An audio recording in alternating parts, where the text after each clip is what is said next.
Assalamualaikum warahmatullahi wabarakatuh. Salam sejahtera untuk kita semua. Alhamdulillah, karena rahmat Allah, kita bersyukur. Pada kesempatan ini kita masih bisa berjumpa dalam keadaan sehat walafiat. Sebelum lanjut pada pembahasan kali ini, untuk menghindari salah paham, silahkan Anda simak video ini sampai selesai.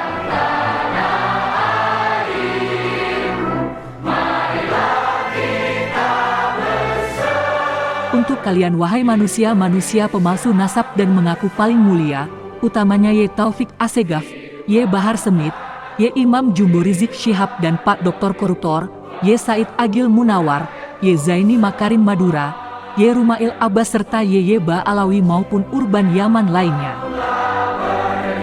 Untuk kalian wahai para tokoh organisasi terbesar sejagat raya, utamanya Saudara Abah Miftahul Ahyar sang pemuka agama, Ketua Umum Pengurus Besar PBNU yang katanya bijak, namun jauh dari sifat bijaksana. Begitu juga Saudara Fahru Rozi, sang doktor pejabat bidang keagamaan NU, oleh sebab tidak mampu menalar propaganda Ba'alawi, serta ceteknya pemahaman atas doktrin-doktrin sesat kaum begundal, Anda rupanya siap membela Ba'alawi sampai mati.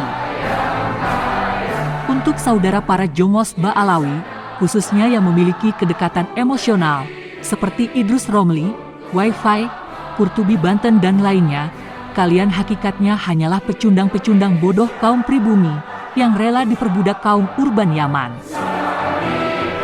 Entah apa yang ada di dalam isi otak kalian semua, sampai tega menginjak-injak marwah para wali songo dan seluruh umat Islam.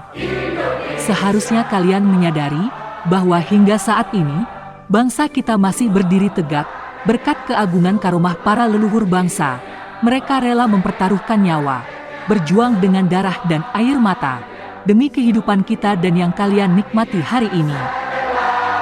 Nasab para sayyid atau para habib Ba'alawi kepada Rasulullah SAW, menurut para ulama yang mu'tabar, para sejarawan, para ahli hadis,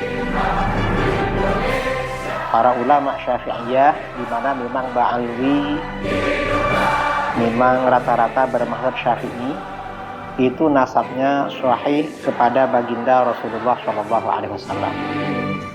Dan ternyata nasab Wali Songo itu juga satu jalur dengan nasab Ba'alawi, sama-sama dari jalur Sayyid Ubaidillah bin Ahmad bin Aisyah.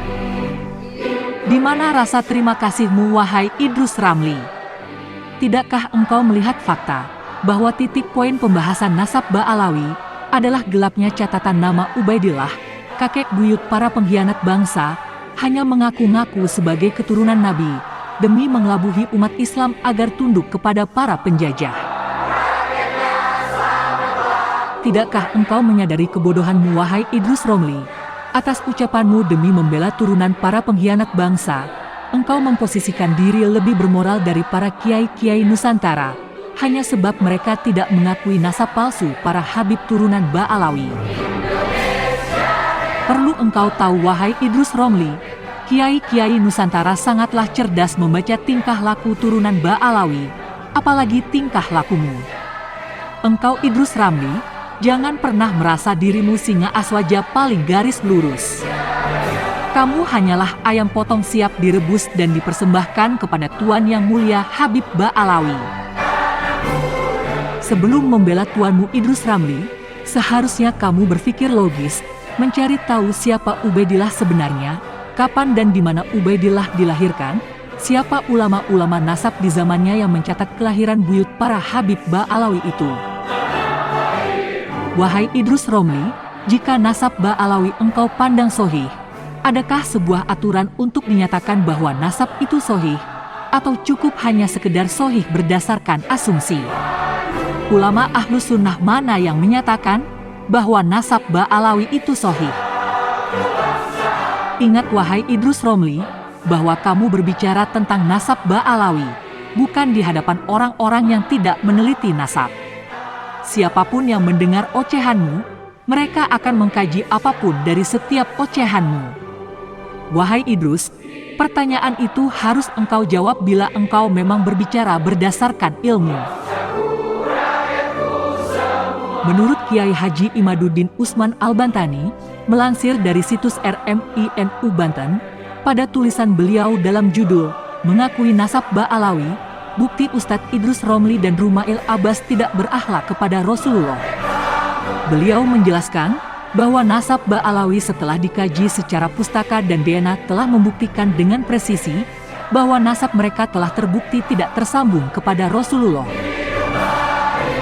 Secara pustaka, berita-berita dari kitab abad 9 tentang pengakuan Ba'alawi sebagai keturunan Nabi Muhammad SAW telah tertolak oleh kitab abad sebelumnya. Berita-berita sejarah dari kitab-kitab abad 9 dan selanjutnya, seperti kitab Al-Burqatul Musikoh, Al-Jauharus Yafaf, Tobakotul Qawas, kitab pegangan Idrus Ramli, telah terbukti tertolak oleh kitab-kitab lebih tua, seperti kitab Tahzibul Ansab, Al-Majdi, Al-Muntakilatu Tolibiyah, Syajarah Al-Mubarakah dan lain-lain, semua menyimpulkan, Ubaidillah bukanlah anak Ahmad bin Isa An-Naqi. Faktanya, selama kurun waktu 550 tahun, Ubaidillah tetaplah demikian adanya, dia bukan anak Ahmad bin Isa An-Naqi. Justru dalam tatanan sumber-sumber sejarah yang valid, Ubaidillah merupakan seorang tokoh fiktif tak dapat dipertanggungjawabkan keberadaannya. Sementara menurut para ahli biologi, hasil uji tes DNA turunan Ba'alawi Yaman, terbukti bahwa mereka bukan keturunan Nabi Ibrahim. Nabi Ibrahim berhaplogrup J1, sedangkan mereka berhaplogrup G. Lalu apa alasan kalian tetap mau membelanya? Dari ocehan Idrus Romli, Kiai Haji Imaduddin Usman melihat banyak cacat logika dari pemaparannya. Dalam video terakhir Idrus Romli menyatakan, tidak mengakui nasab Ba'alawi, bukti tidak berakhlaknya Kiai pribumi. Ocehan Idrus Romli yang serampangan itu, Kiai Haji Imaduddin Usman Al-Bantani sebaliknya menimpali, bahwa mengakui dan membela nasab Ba'alawi, menyusup dengan batil terhadap nasab Nabi, mereka itulah sesungguhnya manusia-manusia tidak berakhlak. Sebab yang demikian itu menurut Kiai Haji Imaduddin Usman Al-Bantani, termasuk merendahkan hak Nabi untuk dinisbatkan kepadanya, hanya dari keturunannya yang asli, bukan yang hanya mengaku-ngaku. Allah melarang kita menisbatkan Zaid bin Haritsah sebagai Zaid bin Muhammad SAW. Padahal Nabi sangat menyayanginya, ia dikasihi Nabi, ia orang mulia yang dulu Nabi memperkenalkannya sebagai bin Muhammad, ia adalah jalan bagi sahabat untuk bertemu Nabi. Usamah bin Zaid merupakan anak kandung Zaid, benar-benar kekasih Nabi. Ia kekasih dari putra kekasih. Ketika kepalanya berdarah, dengan bibirnya yang mulia, Nabi menghilangkan darahnya. Ketika Sayyidah Ummi Salamah, istri tercinta Nabi, yang membawa aspirasi para sahabat, mengharap satu permintaan agar Usamah bin Zaid sang kekasih hati Nabi, menjadi buah hati Nabi, penyejuk mata Nabi, namun usulan itu ditolak oleh Nabi. Dengan semua itu, Allah melarang Nabi dan kita semua memanggil Zaid bin Muhammad. Dalam surat Al-Ahzab ayat 5, Allah memerintahkan kepada kita dengan panggilan yang dinisbatkan kepada ayah, dan mafhum muhalafah dari ayat tersebut, berarti dilarang menisbatkan diri bukan kepada ayahnya. Ubaidillah yang diaku Ba'alawi sebagai anak Ahmad bin Isa An-Naqi, faktanya ia bukanlah anak Ahmad bin Isa An-Naqi. Maka haram hukumnya bagi siapapun selain anaknya, menisbatkan diri sebagai anak Ahmad bin Isa An-Naqi. Begitu pula keturunan Ubaidillah, haram bagi seluruh umat Islam mengakui keturunan Ubaidillah menisbatkan dirinya sebagai keturunan Ahmad bin Isa An-Naqi. Lalu bagaimana dengan para ulama dari abad 9 yang telah menulis Ubaidillah sebagai anak Ahmad bin Isa An-Naqi? Apakah mereka berdosa? Hakikatnya mereka tidaklah bisa dikatakan berdosa. Para ulama di zaman itu salah, sebab menerima informasi datangnya dari Ba'alawi, lalu berhusnuzon tentangnya. Apalagi di zaman itu, temuan-temuan baru ilmu pengetahuan seperti biologi terutama tentang DNA belum ada. Firman Allah dalam surat Al-Ahzab ayat 5 itu menjelaskan, tidak ada dosa bagi siapapun yang dulu pernah salah tentang penisbatan nama. Tetapi sungguh telah berdosa bagi orang-orang yang sengaja menisbatkan diri pada seseorang yang bukan ayahnya.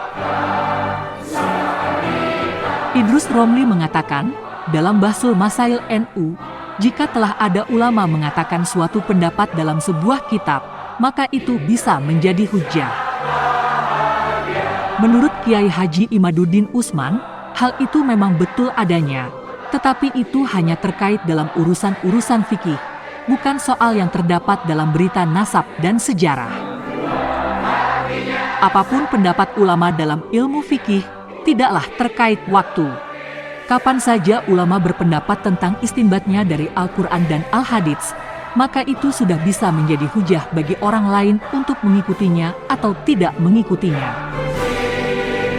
Seperti Imam Nawawi di abad ke-7 Hijriyah berpendapat, mencukur jenggot itu hukumnya makruh. Pendapat ini bisa menjadi hujah, walaupun bertentangan dengan pendapat Imam Syafi'i di abad ke-3 Hijriyah. Tetapi sesungguhnya sejarah itu berbeda.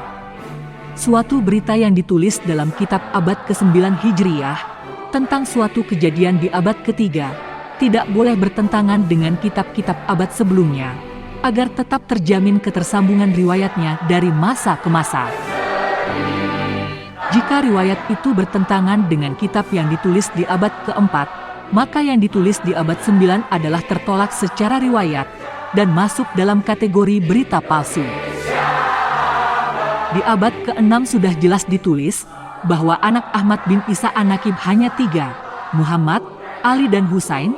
Lalu kenapa tiba-tiba di abad ke-9, kitab-kitab karangan Ba'alawi menulis anak Ahmad bin Isa An-Nakib, bertambah satu lagi bernama Ubaidillah. Sedangkan berita tersebut tak ada secuil pun keterangan sumber-sumber referensi mengenai nama Ubaidillah. Maka jelaslah berita itu adalah berita palsu. Itulah standar Bahsul Masail NU asli seperti yang dipahami Kiai Haji Imaduddin Usman. Tidak seperti Bahsul Masail NU garis lurus buatan Idrus Romli dan kawan-kawannya. Wajarlah bagi Idrus Romli dan kelompok NUGL-nya mengalami kekacauan pola pikir, sebab Idrus Romli sanad ilmunya kerajaan Petamburan dengan Raja Imam Jumbo Rizik Syihab yang dijadikan standar Bahsul Masailnya. Kemudian satu lagi pembela nasab Ba'alawi, gayanya tampak ilmiah namun ternyata sangat tidak ilmiah. Rumail Abbas sang pahlawan Ba'alawi, yang dikabarkan wirawiri berupaya mencari sumber-sumber kitab sezaman untuk pembuktian atas Ubaidillah anak Ahmad bin Isa An-Nakib, kini rupanya juga telah terkapar. Dan warna logikanya mulai tampak kalau dia memang tidak ilmiah. Rumail Abbas kini memperlihatkan corak aslinya yang tidak ilmiah, mempertanyakan pentingnya sumber sezaman untuk buyut Ba'alawi bernama Ubaidillah. Rumail Abbas kini turun derajat kembali ke asalnya level taklid buta. Dari awal penampilan covernya bertuliskan ilmiah, ternyata isinya hanyalah cerita-cerita fiksi. Ketika usaha Rumail Abbas mencari sumber sezaman yang menyatakan Ubaidillah anak Ahmad bin Isa An-Nakib tidak berhasil ditemukan, seharusnya dia mengakui dan berkesimpulan bahwa benar, Ubaidillah itu bukan anak Ahmad. Namun ketika sumber sezaman itu tidak ditemukannya, kelucuan pembela sejati Ba'alawi itu malah berkesimpulan tidak diperlukan kitab-kitab sumber sezaman.